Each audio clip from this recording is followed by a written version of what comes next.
పోయి రెండేళ్ల విజయోత్సవం అని చెప్పి పరోక్షంగా ఎలక్షన్ల ప్రచారం చేసినా ఇవాళ గణనీయమైన ఫలితాలు మనకు వస్తూ ఉన్నాయి.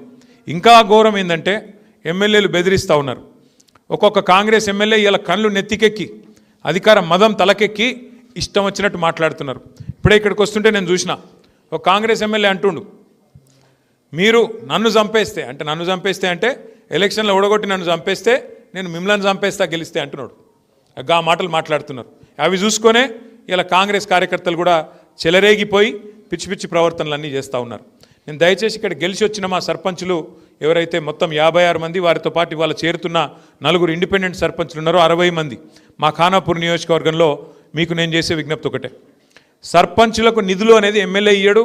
సర్పంచులకు నిధులు అనేది ఎవరో దాన ధర్మాల మీదనో వాళ్ళ ఇష్టాయిష్టాల మీద ఉండదు. మీకు ఒక విషయం అవగాహన ఉండాలి. అవగాహన ఏముండాలి అంటే భారతదేశంలో మనకు 5 అంచెల్లో ప్రభుత్వాలు ఉన్నాయి, 5 స్థాయిల్లో ప్రభుత్వాలు ఉన్నాయి. ఢిల్లీలో కేంద్ర ప్రభుత్వం ఉంటుంది, హైదరాబాద్లో రాష్ట్ర ప్రభుత్వం ఉంటుంది, జిల్లా కాడికి వచ్చే వరకు మీ నిర్మల్ జిల్లాలో నిర్మల్ జిల్లా పరిషత్ ఉంటుంది, ఆదిలాబాద్ జిల్లాలో ఆదిలాబాద్ జిల్లా పరిషత్ ఉంటుంది, మంచిర్యాలలో మంచిర్యాల జిల్లా పరిషత్, ఆసిఫాబాద్లో ఆసిఫాబాద్ జిల్లా పరిషత్ ఉంటుంది. దాని కిందికి వస్తే మండల పరిషత్తు, ఇంకా కిందికి వస్తే గ్రామ పంచాయతీ. అంటే 5 అంచెల్లో కింద గ్రామ పంచాయతీ, మీద మండల పరిషత్తు, దాని మీద జిల్లా పరిషత్తు, దాని మీద రాష్ట్ర ప్రభుత్వం, దాని మీద కేంద్ర ప్రభుత్వం.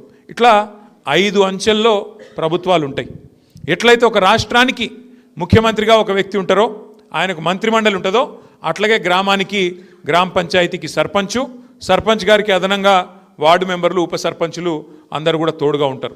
అంటే ఏ స్థాయిలో ప్రభుత్వం ఆ పద్ధతిలో నడవాలన్న ఉద్దేశంతో, స్థానిక ప్రభుత్వాలు కూడా మంచిగా ఉండాలన్న ఉద్దేశంతో రాజ్యాంగంలో బాబాసాహెబ్ అంబేద్కర్ గారు రాసిన రాజ్యాంగంలో మనకు హక్కులు మనకు పొందుపరచబడి ఉన్నాయి.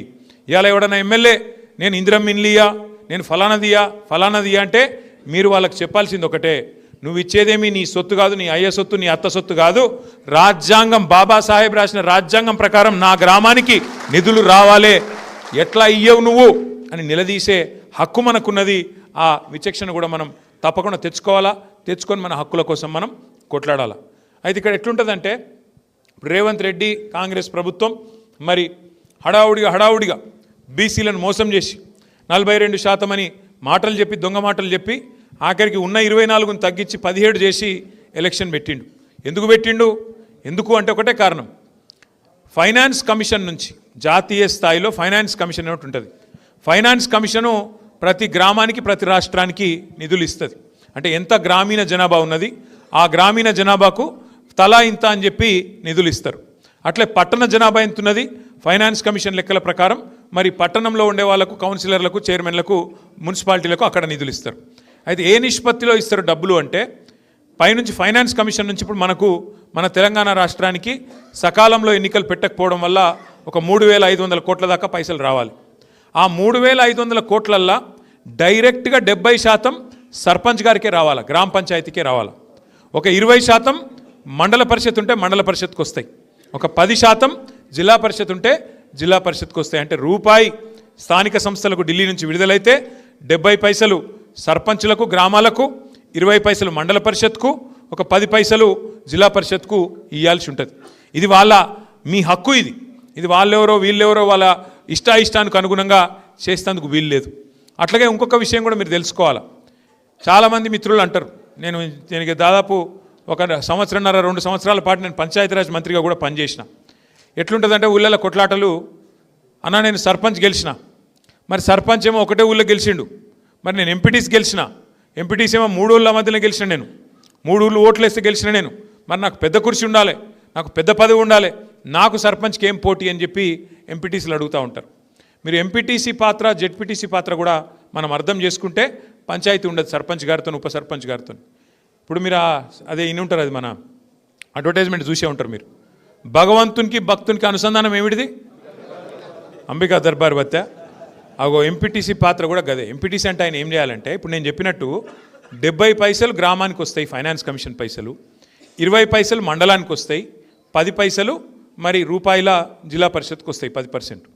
మరి ఎవరు ఎక్కడ ఏం ఖర్చు పెట్టాలి? ఇప్పుడు జిల్లా పరిషత్ ఖర్చు పెట్టాలన్నా ఊళ్ళలోనే ఖర్చు పెట్టాలి, మండల పరిషత్ ఖర్చు పెట్టాలన్నా ఊళ్ళలోనే ఖర్చు పెట్టాలి, గ్రామ పంచాయతీ ఖర్చు పెట్టాలన్నా ఊళ్ళోనే ఖర్చు పెట్టాలి.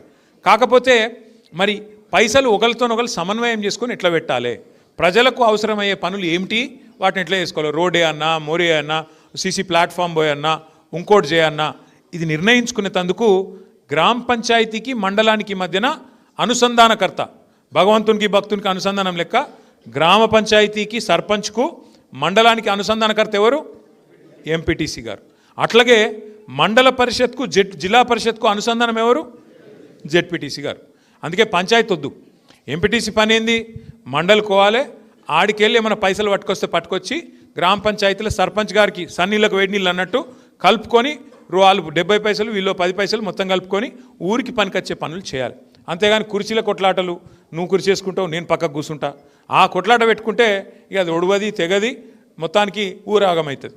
కాబట్టి మనం హక్కులు తెలుసుకోవాలి. ముందు గ్రామ పంచాయతీలో సర్పంచ్ పాత్ర ఏంది, వార్డు సభ్యుల పాత్ర ఏంది, ఉప సర్పంచ్ గారి పాత్ర ఏంది, ఇవన్నీ కూడా తెలుసుకోవాలి. అందుకే ఏం చేద్దాం అనుకుంటున్నామంటే, ఇప్పుడు 17 తారీఖు రోజు ఎలక్షన్లు రేపు అయిపోతాయి, 3 విడతల్లో ఎలక్షన్లు ఉన్నాయి, రేపు అయిపోతాయి. దీని తర్వాత